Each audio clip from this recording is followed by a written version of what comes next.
Okay, chapter 3. So, starting off with the first kind of question, concept of cognitive dissonance. So, this is when there's kind of a disconnect between our thoughts and beliefs and the actions we take. So, everything needs to line up: what we think, what we believe about what we're thinking, and the action we take. They all need to be the same and line up for us to feel okay about it. So if one of these doesn't align with the others, we feel kind of weird and off, and then we'll cater to whatever categories we're lacking to fit the other two and make them all line up, essentially. So kind of an example for this is like, I don't like a certain type of food, and then I think it's bad for me and has no value, but I decide to eat it anyways. I'm gonna feel weird and off that I ate that because it doesn't align with what I believe in. Um, so, and then this just kind of ties into the next point of how action changes attitude faster than attitude can change an action. So, this is because when we perform an action, we naturally want to adjust our beliefs to justify what we did. So, we want our thoughts and feelings to make sense of our own actions, essentially.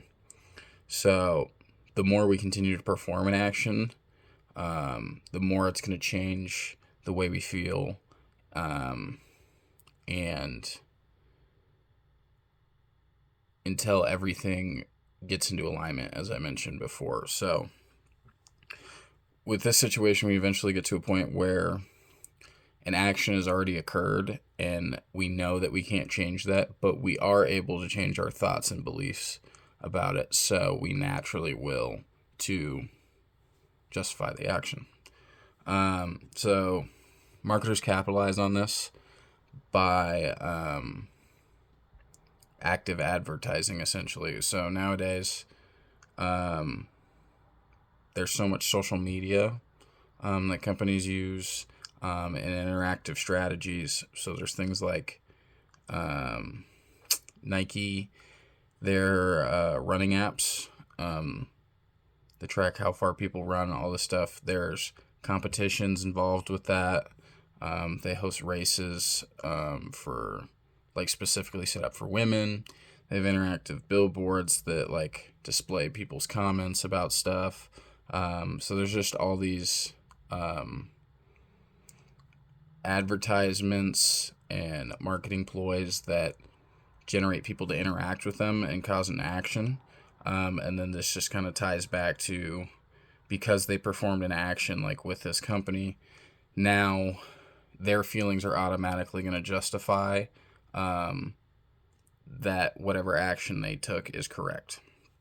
So, ways we can encourage clients to use this, like moving forward, would be like, so we can show them how other companies like Nike do this on like a large scale, um, and kind of show their success with it, and as well as the research behind it, just like we read in the book for this chapter, how it works essentially, and show them the success that could be had. And then even like on a slightly larger time scale, you'd be able to run a small action, like a small trial, um, where you'd have customers perform some action, have some promo, or something in order to prove the concept that like, okay, when people take these actions, they're more likely to come back or something along those lines.